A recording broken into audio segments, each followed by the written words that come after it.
thank you. Thank you very much for being with us this late afternoon, early evening. I'm curious, how many of you are actually seeing the performance tonight? Oh, good. Well, you're in for quite a wonderful experience, I think.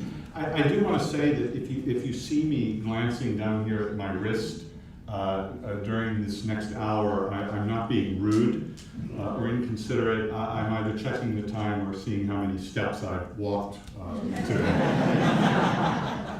So just be aware of that. I actually think that this hour will go very quickly. There's a great deal to talk about, and I'm thrilled that Ivo is here with us for this remarkable production of View from the Bridge. But he's also making a return to Chicago after a number of years, where he was here for, some of you may remember the Eugene O'Neill Festival. Were some of you around for that as well? Ivo's production came from Amsterdam, from the theater that he's been the director, the general director of since how long? 2001. 2001. So from 2001, he's run, I think, one of the greatest theaters in the world, and I do have to say, certainly it's a theater company that I think has the greatest acting company perhaps I've ever seen. It's nice to hear that from somebody from Chicago. Yes.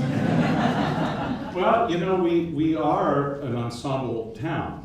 We don't necessarily have the same sort of ensemble you have, but the ensemble is truly wonderful that you've had. So we were very fortunate to really, is I think the centerpiece of the O'Neill Festival, where we invited companies from around the world to bring their production of Morning Becomes Electra, which I had seen and was very familiar with, and really wanted to have come to Chicago, and was delighted that it could. And I guess that's actually not a bad starting off point, because one of the things, if we share anything, it's a love, I think, of the work of Eugene O'Neill. We're going to be talking about, obviously, Arthur Miller during the course of this conversation, but I'm just curious as to your connection or your response to Eugene O'Neill. Ivo's done many productions. The first one I saw was More Stately Mansions, which is a difficult one, Long Day's Journey to Night, Desire Under the Elms, Morning Becomes Electra, and I know others. But how did you come across O'Neill, and what has he meant to you as an artist? It started with Morning Becomes Electra. I did two versions of it. I did one when I was in, 1987 or something. I was really young.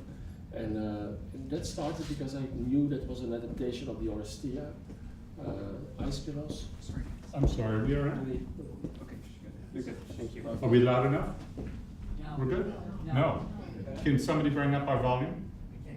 You can't bring up our volume. Well, we'll bring up our volume a little bit. Sorry about that. So it started with the Morning Becomes Electra, which I thought was a wonderful play.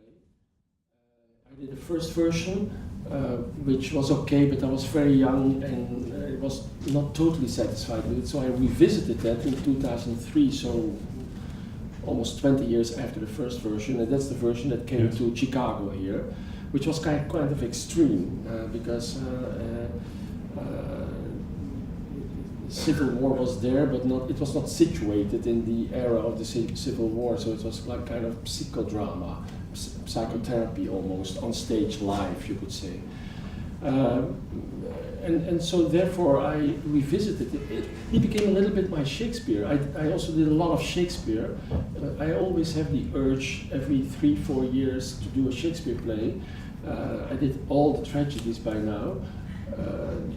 And it became the same with Eugene O'Neill, that I had the urge to visit and revisit his work every 3-4 years. So the last one was a few years ago with Long Day's Journey into the Night.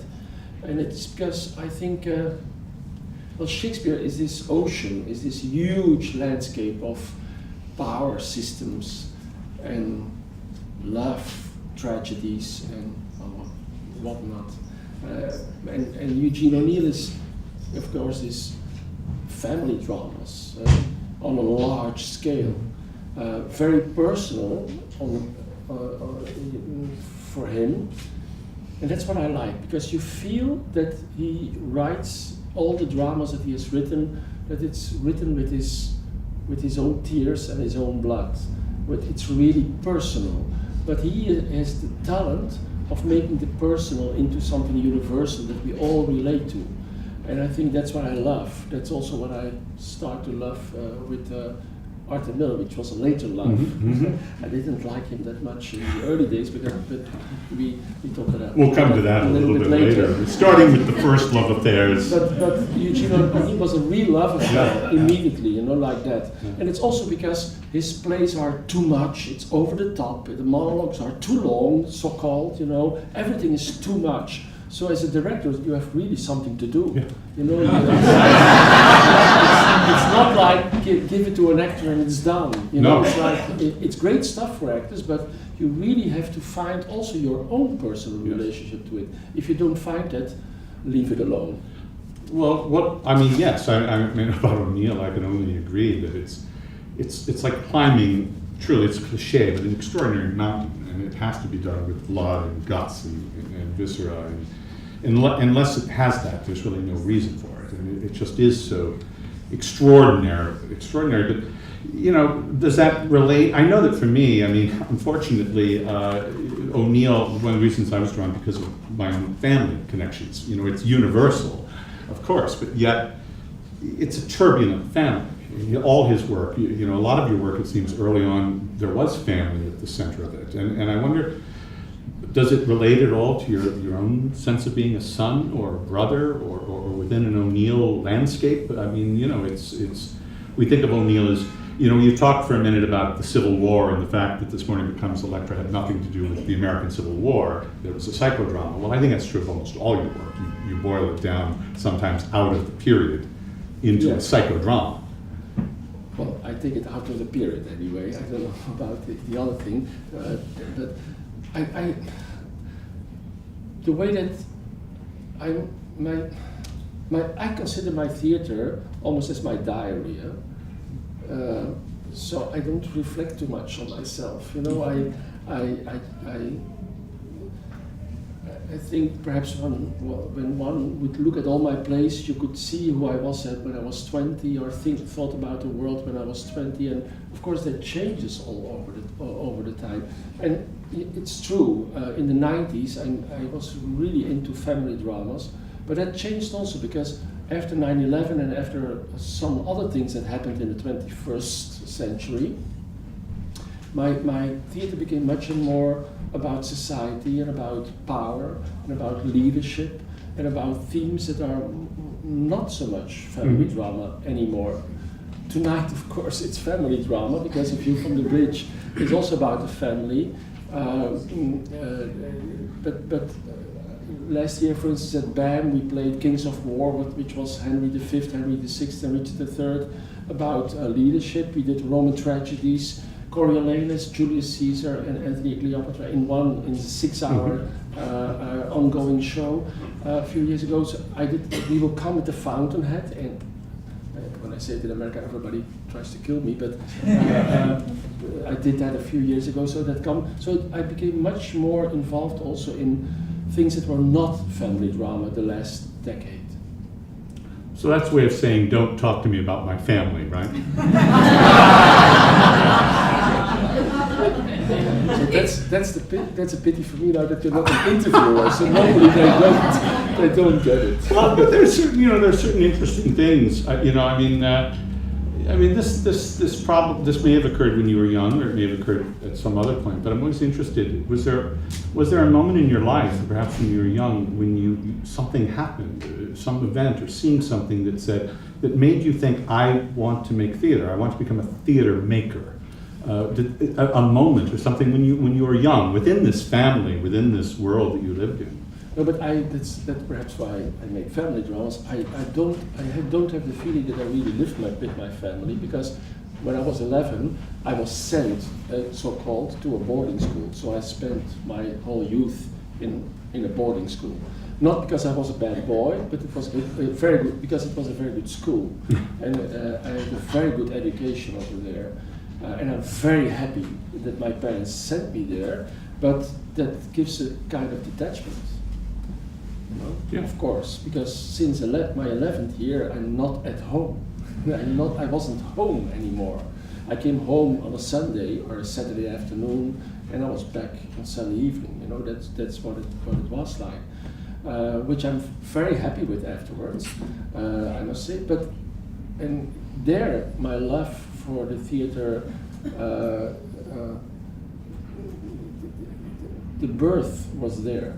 Why? Because in this boarding school, it was like you could perhaps compare it to an English boarding school. You know, it was like with real walls. It was like a world within the world. And on the Wednesday afternoon, there was no teaching going on, and then you had a choice. There was beautiful sporting fields, everything, basketball, volleyball, whatever you want to do, athletics, whatever, beautiful things. Or you could go into the city, search for the girls, because it was also female boarding school for girls. Or you could join a theater group. And I don't know why, but on my 11th year or 12th year, I joined that. And there was no reason to do that. I don't know why I did it. But I did it, and I immediately loved the feeling, and I still love it actually, the feeling of you close the door of a rehearsal room and you're on your own. It was for 2 hours or something like that, and nobody knew what you were doing there. And at the end of the season, at the end of the school season, we presented the production. And there was really a small theater in the boarding school with the curtain and everything, you know. And there was 500, 600, 700 people, parents, teachers, other students. And then they watched us doing what we had been preparing for a whole year, and we got even applause at the end, you know. And that's not the important thing for me, but the warmth of being with a few people together for a whole year, working on something, that warmth and that secrecy also, and that confidentiality, because you'd share things that were sometimes intimate. There I got in touch with what theater really actually is about. And I never lost that feeling. And of course, afterwards, my parents wanted me to go to university. I did it for them. Then, you know, and then it was like a late decision. But once the decision was made, I think it was when I was 20 or 20, well, a late decision, 2021, I never hesitated anymore. Yeah, and it's never been any different. You still go into a room with a group of people, and It's still the same. Secrets happen, mysteries happen, community happens. And also things happen in that rehearsal room that are so intimate that some, you know, but nobody talks about it afterwards outside. You leave it alone. It's wonderful. Well, I think that's part of your, you know, we'll revisit that a little bit about being in the room, creating the theater, making the theater. I'm sort of agonizingly trying to tease a little of the autobiography, the biography out. So here you've discovered theater, you're at university, you've gone through this, but yet you spent some time in law school. Yeah. Which I find interesting. I was very good at it. I even studied, we had also one course, it was very difficult, the American law, with precedents. You know, that you have to search for precedents in the past to prove your case. I love that. Because it's creative. You have to be creative. You have to find something. We don't have it in Europe. In Europe, you have the law, and you can give. That's also interesting, because perhaps it has a lot to do with theater when I think about it now. Because also when you have a rule of law in Europe, you can give it an interpretation. You know, it's not that the words. You can give an interpretation of the words, what they actually mean. So it has to be a lawyer, you have to be creative actually. Yeah, yeah. And I'm sure that there's a sense of research and sort of reading and sort of looking into the past, you know, of cases and briefs that must have, you know, moved you into the sense of the kind of research you do, or the kind of research you very, I would assume, rigorously do. I loved that. I loved the fact to study. and I was a good, not an extremely good, but I was a good student. I was always successful, didn't have to do exams again or something like that, never. But at a certain day, it was in the 3rd year or the 4th year, I don't remember exactly now, but I was sitting on a desk, I looked up, I thought I'm in the library with only books of law. I thought I was here yesterday, I was here 2 weeks before, I will be here tomorrow, and oh no, in 30 years I will be here. So and I stopped. I took a decision at that moment. I went to my parents. I said, I'm stopping. They were like shocked because they saw for me, of course, this glamorous future as a lawyer. And then I said, I stop and I'm going to do theater. But I come from a very small, really village, 2,000 inhabitants. You know, it's like far away from a big city. My father, it's a village of farmers and of actually Italian immigrants, because we had coal mines very near to us. So it was a really very rural city, village. And my parents, didn't know theater, like you cannot earn any money with that. It's not possible. And so they couldn't believe. So and then I left them alone with their worries, and I went on with my theater, and well, I'm here. We're glad you are. Did you? It's an American story. Well, actually, I mean, this isn't my time, but that's exactly my story as well. I mean, and it's unusual. Actually, I grew up in a town of 900 people in a farming community.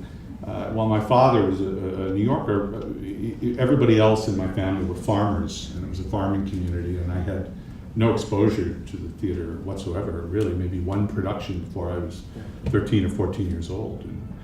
And it's not a lot of artists or directors I find come from that more rural, small townish sort of background. Certainly not cosmopolitan. Did you move into, was acting ever part of that, or writing? Did you think about expressing yourself? Was from the beginning, was it being in the rehearsal room as a director, or as a collaborator, or devising, or creating, or did you go through any period of acting or writing?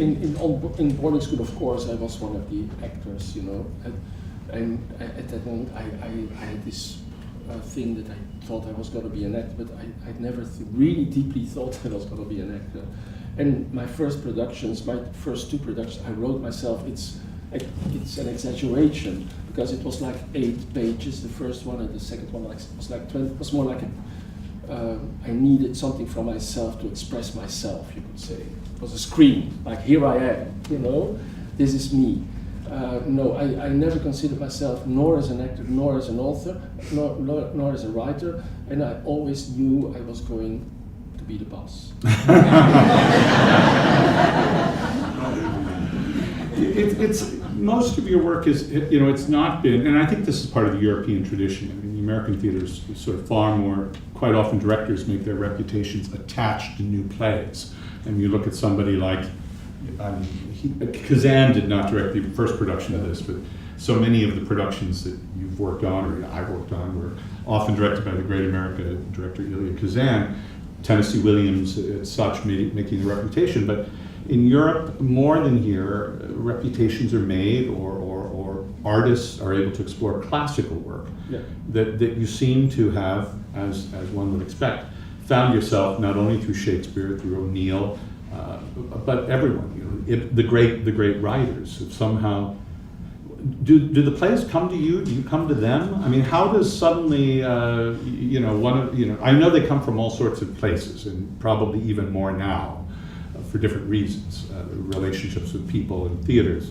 But in the beginning, what brought you to those particular writers? Well, in the first years, I wasn't too much involved in authors. So I started with my own texts, and then we started to do productions based on improvisations, which were inspired by little pieces, a piece of a novel, or like inspired by.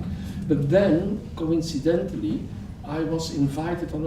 I was still very young. I was 24 or 25 to teach in a school, which was very awkward because students were only 2 years younger than me, you know. But I was invited to do that in Antwerp, which became my hometown because I lived there for 20 years then. Afterwards, I was invited to teach, and I had a lot of students. For me, a lot of students was like 13, 14. I thought, well, I cannot do something with improvisations. You know, we have only that amount of time. Will not. And then I chose this very unknown play by Shakespeare, Troilus and Cressida, to do that. Not the easiest thing to do. You know? But that was my first experience really with a classical text. And then I discovered for myself, not that the production was not good at that moment, but I discovered for myself that I could express what I felt and what I thought of other people, what's happening in the world, what's happening between people, much more through the filter of this text that was written hundreds of years ago. That was like a revelation to me. And since then, I was 25, I think, then I started to do more and more classical text, but also a lot of 20th century. I did a lot of 20th century texts all over the years. Still, actually, I do that. Well, I find that interesting in terms of European directors, that you have, that there's a sort of, besides the Shakespeare's and the Ibsens, Chekhov, Molière, which you've done brilliantly, productions of Molière, I think, that there are European directors. I mean, I think of you as a world director. You're sort of unusual looking at your career because you seem to be able to, unlike almost anyone I've ever seen, you're now, if you have 4 legs, one of them is in Europe with your own company, and there's one in London now, you've been in the rest of Europe, and now you're in America conquering Broadway after having conquered off-Broadway many years ago at the New York Theater Workshop, where I saw a great deal of your work. But that you have a real interest in these American texts, and not just American playwrights, but ultimately Ayn Rand. Is it Anne or Ayn? I never know. Well, I don't know. How do you pronounce that name? Ayn. Well, Ayn Rand. But Lillian Hellman, and then even, and we'll talk a little bit about this later, like John Cassavetes has been a real, I think, presence in your life as an author. Yeah. But so these 20, not just the classical dramas, but sort of reworking. I mean, this is sort of an area to go into a little bit, is that, at the time that you're making these works and you're finding yourself in these works, some people would say, and to some extent, that you've pulled them, that you've stretched them, that you've smashed them, that you've broken them apart, and certainly, there has been a sense from some audiences and critics over the years of sort of perhaps gratuitous shock, use of nudity, extreme, whether there's real violence or it's emotional violence, the imagery and the physicality has been shocking to some audiences, as if you've taken apart the text and done something crazy with it. So what's your question? Well, do you think that's true? Do you think that you're all about I'm just turning those, 4 lines. Do you, No, for me it was always a shock myself that happened in New York when I came there. Yeah. That they started to call me that I deconstructed text. I hated the fact that they said it, because deconstruction feels like that you destroy something, which I never did. But my first production in New York was this very strange play by Eugene O'Neill, yes. More Stately Benches, which nobody knew about, which Arthur Gelb, he's now not. He's the great O'Neill scholar. He and his wife, and they wrote the original book, a biography. But before I opened the show, he already wrote in the New York Times that I shouldn't do the show. That was like my start. Yeah. Before I started, somebody in the New York Times, Arthur Gelb, said, "Don't do this play," But so. Did you have any trouble after that with people complaining about a bathtub on stage for Streetcar Named Desire? with actors Well, continually diving I into see a now a lot of bathtub. productions of Sweet Vanilla Design with bathtubs suddenly popping up all over the world. You know, that's why. Well, I think we know why. I don't know. And also, people talked about nudity, but there was not that something in the mind because I've directed the production twice, so I know it very well. And there was no nudity. Only she changes her dress sometimes when she gets out of the bathtub. She takes, and she redresses. That's that's the nudity, so called. You know. So I was always like. I think the shock was for some people that the play was there in a way that they've never seen it, and they didn't like it that much at that time. Now they turned a little bit. Now they see that I'm not so stupid as as they thought I was in the beginning. Also in Europe, in London, not in Europe, but not in London, but in England, they called. My kind of directors Eurotrash. Yeah. We hear that phrase particularly in the opera world probably, more than Eurotrash. That's a pleasant word, isn't it? I like it. Yeah. It's a badge of honor. No, but that's a little bit. Yeah, but it has to do with the culture in London at that time because it really changed by now. It changed very much in the past. It's sort of the journey. There's been sort of a really interesting looking to the rest of the continent, particularly in England. You know, it's in London. London. You know, I mean, obviously you worked at the Young Vic, which has been. Yeah, but also David Hare, who is a great author. He said a few months ago, he wrote a book and he gave an interview. Talking about this terrible influence from these European directors, and I was mentioned as the main one, you know, the terrible influence on the young directors in London. And he had just done a play with a very young director, Robert Icke, 2 months before that. Yes. You know, so it's still there, and it has to do with the fact that there is a thinking of theater. Which has changed basically, you know, because these are the last consequences. I think I don't think it will last very long anymore. But thinking that the play is the play, and you just have to do the play. But I don't give workshops a lot because I'm not good at it. But when I do it, and I ask, there's 30 actors in the room or 30 directors or whatever, and then I give one line, I love you, and then I ask, say I love you, say I love you, say I love you, and then you get 30 versions of I love you, because you can say it there is no objective truth of one line, words. You know, if words, it's how I say it, which defines what I say, you know? And the idea that the play is the play, so just do it, and that directors are considered, I feel like getting angry, so that that the play, that directors are just considered as policemen, taking care of the traffic on stage. I think that's, I never considered my job that way, you know, and that was perhaps a shock. For them, that and perhaps I made also some stupid decisions with some productions. I don't know. I don't think so, of course, but I don't know. And now the names have changed. The labels have changed. The labels have changed, but there's still a conservatism, I think, basically, particularly when you're looking at classical text, that audiences expect something in a certain way, and what you've done. It sounds like both. You know, I mean, I think of you as a great classicist in a way. I think that your intent is always to explore the text in the deepest possible way through the most extraordinary sort of physicalization sometimes with your actors, and the actors really going to sort of places. But, you know, you are aware, obviously, that you are, I do think there's a way to stretch without breaking, you know, but that you do stretch the work in a way, it seems to me. I consider every play that I do as if it was written yesterday. So as if there has not been a production of it before, and what's there? That's what I did. I had this fabulous experience with some time ago. I fly a lot, so you take something with me to read. Sometimes you read it, sometimes not.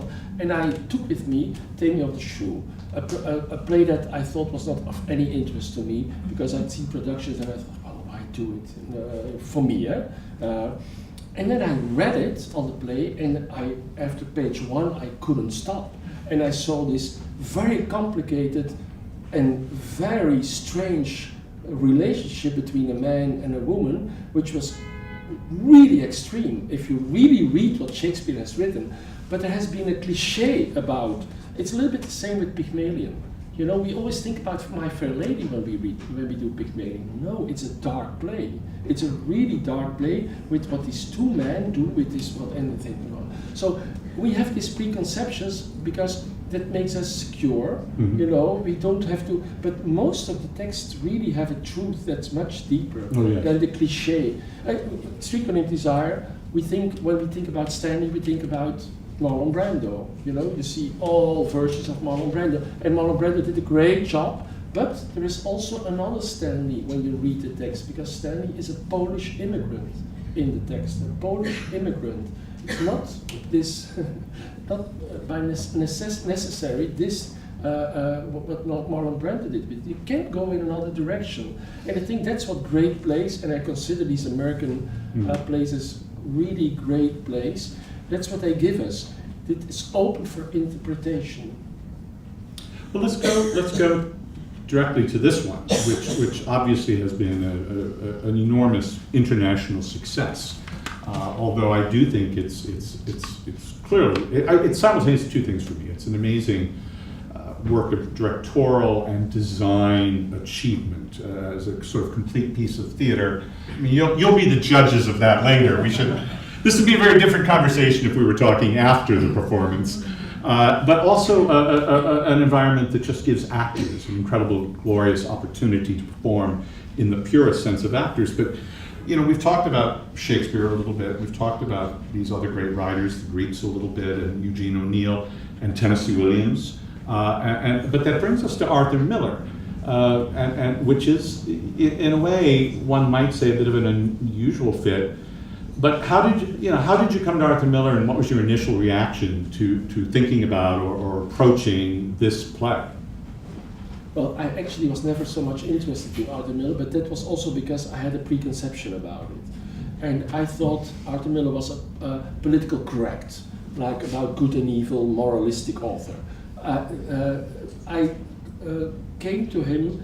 I was doing a movie script on because I do I did regularly movie scripts on stage, and I was doing, I don't know if you know that movie. It's an old movie by Luchino Visconti, Rocco and His Brothers. It's called. It's a fabulous movie. See it, but and it's about, well, immigrants, but it's about a family. It's a family drama. People that migrate from the poor south of Italy to the rich city of Milan, and then within the mother with all the sons and brothers, you see all the possible attitudes towards integration and immigration. Rocco wants to go back to his village immediately, and the younger son, he marries a girl from the town, from the city, and he goes to work in the Fiat factories. So it's a fabulous story about our time, still about the possible. It makes you think about integration and immigration. Okay, and then I thought, oh, this is beautiful to combine that with the View from the Bridge at that time. Didn't work out production-wise, so I forgot about the play, and I did Rocco and His Brothers. And then it's David Lang, it's the artistic director of the Young Vic. When we were talking about doing a production, he said, he proposed it to me. He said, well, it's just a play, another play. Just like, why, you know? And I was not convinced. And then I gave it, Jan Verschwijfeld, who is a set designer, and also he is also designer of the lights, always in the production.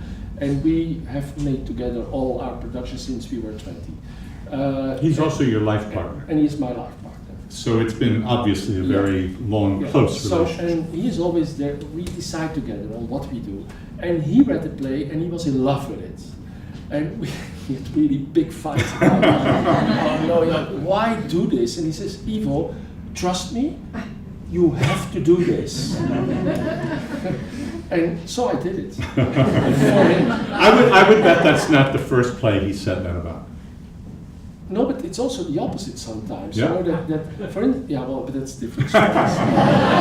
In this case, he was, and he became. It was, of course, and then we started to. It was against all odds that I did it, but I started to prepare, and I saw more. And it was also during the casting process when I did Alfieri, because I don't like narrators in a play. I have to admit. And of course, this play, the Alfieri is there all the time, so I think how to deal with that, somebody talking to the audience the whole time. I don't like it when it goes through the fourth wall. I don't like it that much. But then I did the auditions, and I discovered a lot in the Alfieri, and I thought, well, I think I understand this play. I think I can do something with it. So it started, it was a slow cooker, this one. So Alfieri opened the door a little Yes. bit to your And understanding of the play. What was it? It is at a certain moment, and yesterday when I did also here with, it's not something that a lot of people see or hear in the text. It's that he has this discussion with Eddie, and then he says, but yes, but I understand because I have children too. I thought, oh, Alfieri has lived through the same thing. He had a crush on his own daughter, because there's only a few lines, but he relates to Eddie, he really cares for him, and he really tries to save him. He really, and that became for me the motor of the whole thing, you know. And so Alfieri, you will see tonight, for the people there, that he really is in my production. He's not only the narrator. He starts as a narrator, and suddenly he becomes in the center of this. Well, hurricane, I shouldn't say these days, but emotional, how do you say, turmoil. He becomes part of it. And then it became so interesting. It was like a slow cooker. I discovered, and then Jan, and since then I always listen to him, because 1 week before the first preview in London, he said, this is one of the best productions we ever made. I said, please, Jan, it's just, you know, because it went so easy. Yeah. The first rehearsal, it was like, there was not like one issue. It was like, it went like, I thought, well, this is going so easy, you know, like,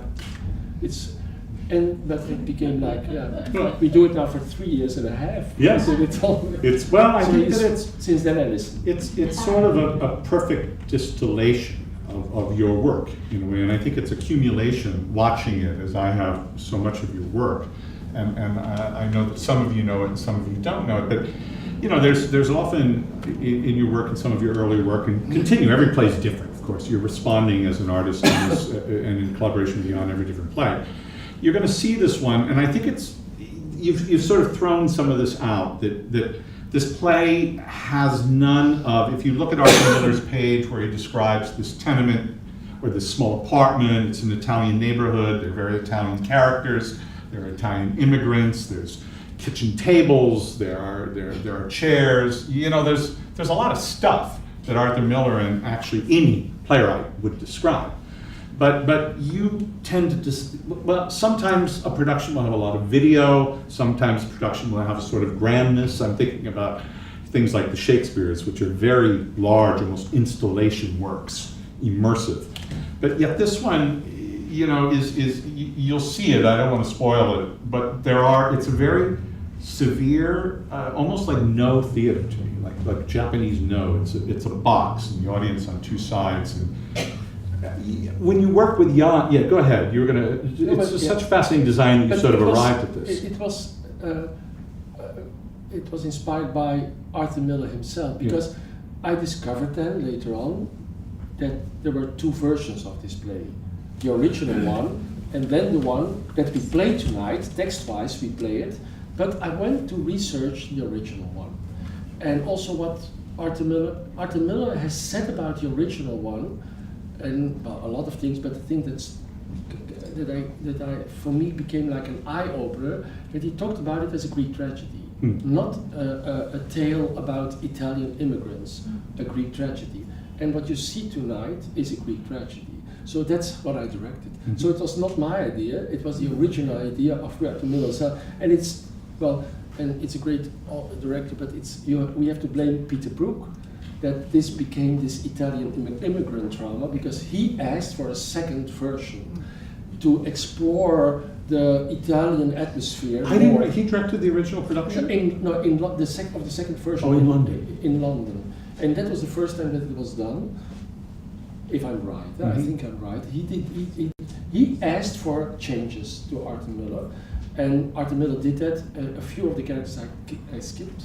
A lot of things Italian atmosphere, but something good came from it, because also he developed the women more. The woman, the mother, is developed much more in this production, and these scenes are wonderful. So there's something good about it, and something which became like also the cliche of View from the Beach. The original intention was a Greek tragedy, and so you could say that I brought the first conceptual idea of Arthur Miller together with the better text version of the second one. Mm-hmm. Well, it's a wonderful, I mean, it's among my favorites. I mean, it's hard to sort of look at favorites, and I've seen many of your productions, and you know, it just has this sort of, as I said, distillation and sort of spareness and intensity, where it's sort of like a pot on boil, and this remarkable sound design and sort of clarity just has an incredible tension of sort of withholding that I think you're going to see until it explodes, as any Greek tragedy does at the end. But that brings me to think about acting and your work with actors, which I do think is rather remarkable, and you see it most extravagantly in your own company. How do you, when you go into that rehearsal room, it's one of the first things you said, it is sort of a private space, it's a place for intimate work, it's a place that is a place where actors have to feel incredibly safe, I think, in terms of what they're exposing. Of their own lives or the lives of the character. You never know which, and you probably shouldn't ask. You just sort of have it. But your actors are unbelievable in what they do often. A little less so. This production has all of that, but there's this sort of, I keep doing this because I don't know how to describe it, like little box of hand. But in some of the productions, I did see that Taming of the Shrew, by the way, which was extreme. It was Euro trash. Ask me outsider, but there was we talk about shock theater. I'm rarely shocked.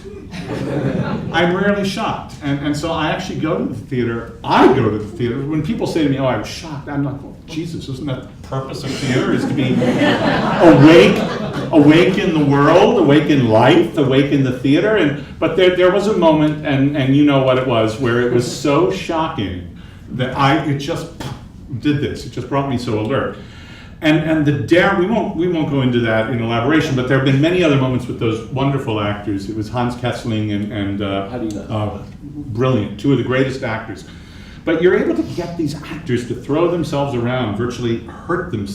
I guess they don't hurt themselves, but there's such a physicality to your work, an emotional violence in a way that seems difficult to achieve, and a lot of actors don't go there. So obviously you're doing something to encourage that, or create the atmosphere for that. But be it your own company or an American company or you know. But I think you gave the answer already. It's by creating a very safe atmosphere. I don't yell. I don't. I'm not searching for conflicts. I'm not at all. I'm avoiding it totally. I like a creative, collaborative atmosphere, and then I also, when I work outside of my own company, I try to find people that are also daredevils, that want to explore something that, in the theater, why explore something that you know already? You want to know what you don't know yet. That's what you want to know. You want to challenge yourself and the other people, because also my acts challenge me, and I also want to come to the well, I always say the core of what a play really is about. And in the case of Taming of the Shrew, what I said earlier on, this is a very extreme relationship which the people from the outside judge as wrong, as unbelievable, as something, and I tried to bring that on the stage. For instance, I did my last production now was an opera production, Salome, and it was the same thing. Salome by Richard Strauss, when it was created in the 20s, in the early 20th century, when it was created, it was called like noise.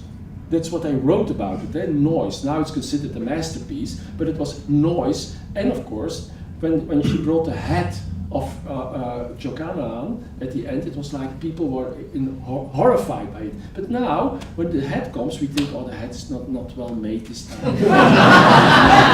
So, what I do is I challenge myself, how can I get to this moment that people will be like not knowing what to think about it, that they don't even that they cannot even think at that moment. That's what I try to do. How did you do that? Well, when I will tell it, it will think, oh, there he is again. But if you see it, it was quite good and shocking. And shocking. I like that we have any number of moments that were quite good, but we can't explain them to you. But trust me, they were. I can explain. Well, I can try to explain, but it's No, I understand. But everybody, enemy and friend, really were shocked by it, but in a good way. Yeah. And so the thing came. It came out of the floor, and all, but as it should be, because he is in a cave. But then you see the whole body. So it was like a beheaded head, not like beheaded like a head separate from the head. But it was also so she was then the whole body was there of Jokanaan, and that was not a shocking thing. But then certainly you see that he is still alive a little bit. So he is not dead. And she makes love to it in a physical way, because that's what she does at that moment. She kisses, that's the whole thing, that she wants to kiss the dead body, the dead head, the dead mouth. But she is still alive, and he dies while he dies. Okay, it was quite good. Even the conductor loved it. Yeah, well, that says a lot. But I think what you're saying is actually one digging into the depth of the text, and it comes back to the fact that there's so much cliche and dust on all of these works that you have to sort of at least try to. If it shocked that audience, it was very shocking for Nora to walk out the door in Doll's House at that time. It was revolutionary. People and how to make that work today, how to make that work that's what you have to think about. Is extremely difficult, and you have to sort of. That's one of the reasons why you come back to that there is a scholarly practitioner part to a director's work. But it's the same in this production, and we're not going to spoil that, because that's an important moment which we shouldn't talk about. But the end, for instance, in Rocco and His Brothers, that's also, the last scene is for a director a challenge. If you just do because Arthur Miller has written that, of course, by now, how many times? 70 years ago. So it's written in a way that was at that time like totally innovative and shocking. But if you do it that way now, well, we've seen so much. You have to always to challenge yourself, and that's our only job actually. To give an interpretation of the text, but also how to bring it to the stage in order to make it work as it was originally intended to be. And the last scene also is really something like that. It's something also quite good. I like it very much. Is there any times you look at something and go, that really was terrible? That you actually look at your own work and go, oh my God, did I make a mistake with that? Yeah, but I don't mind too much, because as I said before, I consider my life in the theater as my life in the theater. So when I was young, I met the most famous actress in Belgium, which was also a great guru, a teacher. She died a few years ago, and we became very good friends when I was very young. And she said, after we have met for a few months, and I went to her home, she came to my apartment, we went to dinner together, we went to see theater together, and she said at a certain moment, Ivo, between you and the theater, that's a good marriage. And a marriage, it's in good times and bad times, So there are the good times and there are the bad times, but when you have a breakup immediately, the first time that you have a quarrel, well, that's not a good marriage, I think. So, indeed, I can live with my own failures, or with the times that were perhaps the production was not so good. And sometimes I learn more from a production that was not that good. I learn more in the future to make other productions. So I don't mind that much failures. I find this, I want to just, I try to avoid it. Yes.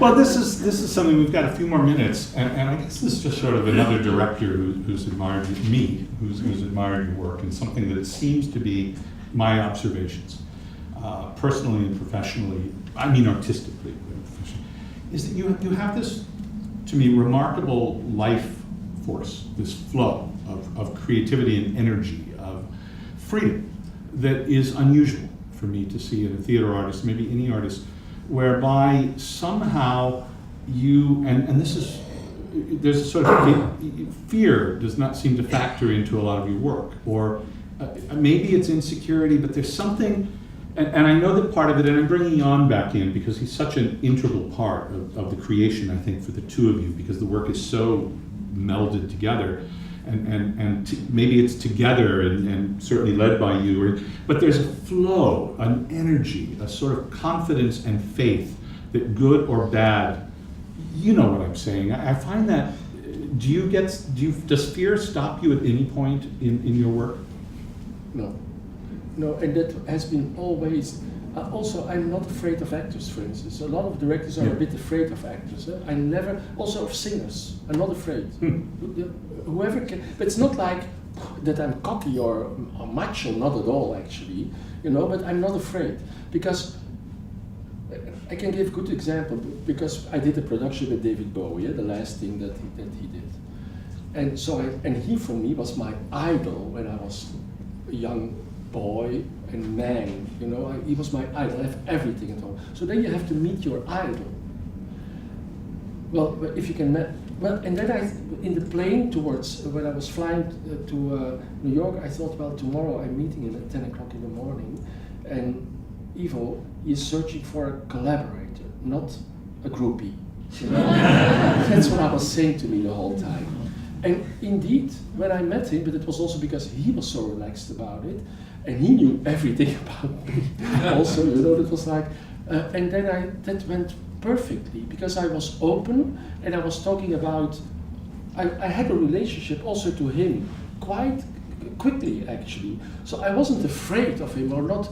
Well, of course I was impressed, but in a good way I was impressed. Not impressed by, oh, I'm meeting David Bowie or something like that. So I think I'm not afraid. Once I'm in the room, and once I'm on my in my comfort zone, because when I can talk, when I just have met David Bowie for a dinner, I would have died, but if I can talk about the production and about something that we're gonna create together, we're gonna create that together, and that togetherness, that's enough for me to be not afraid.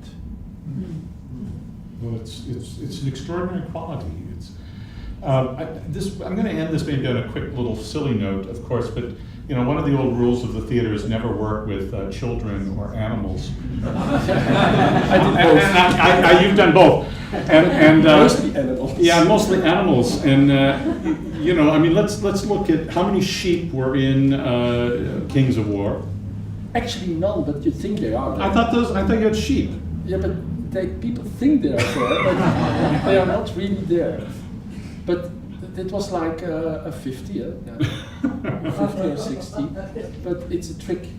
How did you get a wolf to walk on stage and look at the audience? But he in the Crucible. This was a wolf walked in and looked at the audience.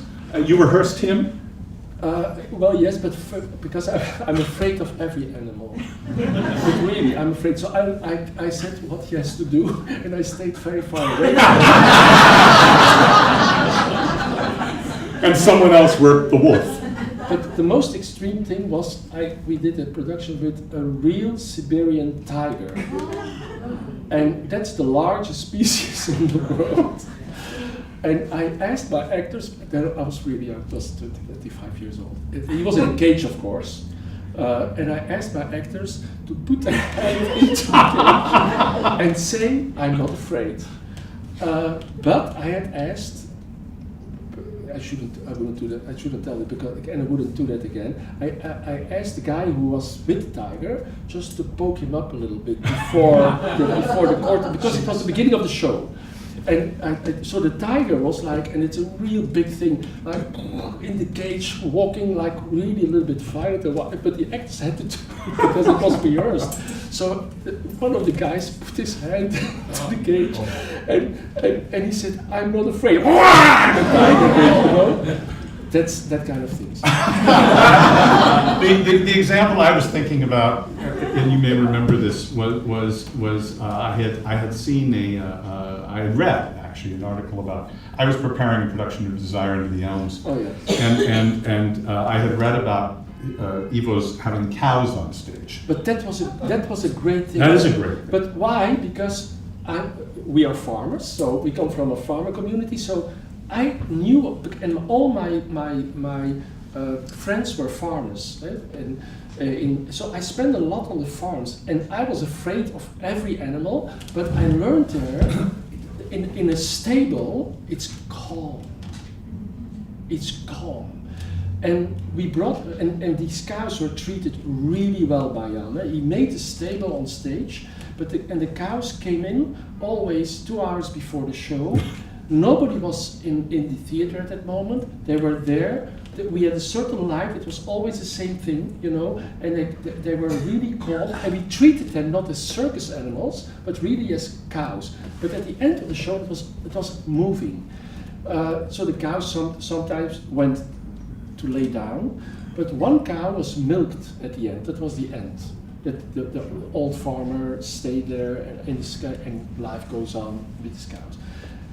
And the cow that had to be milked, she knew that, because every time I thought, well, she's laying down, she should get up, you know. But every time when Gerard, he was playing it, went to it with his, you know, the cow stood up. And the other ones lay down, but she stood up to be milked. So it was like a real collaboration. Would that actors which ends my... Go ahead. But it really, and one time, one of the cows farted, like really loud. It was in the first scene with the brothers and the what is it? The three brothers, eh? Yeah. And they were sitting there hating their father, and you know, talking about their father and saying that they want to kill him, and suddenly, and for a moment it was totally silent in the audience, and the actors, but then the actors had a fit of laughter. So, but it was like real moment. What the beauty is, it was real live on stage, and you know, it was wonderful. It fitted that production perfectly, and the smell also, because you really here's my ending to this story. And you probably don't remember this, but I had read about it and I was preparing my production, which I think you saw. And I actually asked you, I said, oh my God, the ideas of having cows on stage is so great. And I love the idea for that same reason, is that, you know, actors on stage are always actors, but cows are cows. They just have to do cow things. It's something you have life. You have life on stage, and that fart, or if they happen to move their bowels or anything happened, actors would have to deal with that. It would be so alive in the moment. It would just be absolutely in the moment. And I asked Ivo, I said, I've never done this before, and I'm sort of embarrassed to say it, but would you give me permission to use a cow or maybe two in my production of Desire Under the Elms? And what did I say? You said yes, please. You said you were very kind. You could have said no, but you said, oh, if you want to try that, you can. Deep down, I'm a good person. Yes, very good person. But what happened, we never got to that point. And I'll tell you, the reason we never got to that point was, and I think they were lying to me, I know, but we had a 10-ton house suspended over the stage for the entire production. It was a real house, and it would kind of go up and it would go down. And I was told by these animal trainers, farmers actually, who were going to bring the cows in, you can't do it, because the cows panic. Cows panic, apparently, if they sense things coming above them. And I went, well, so does Brian Denny.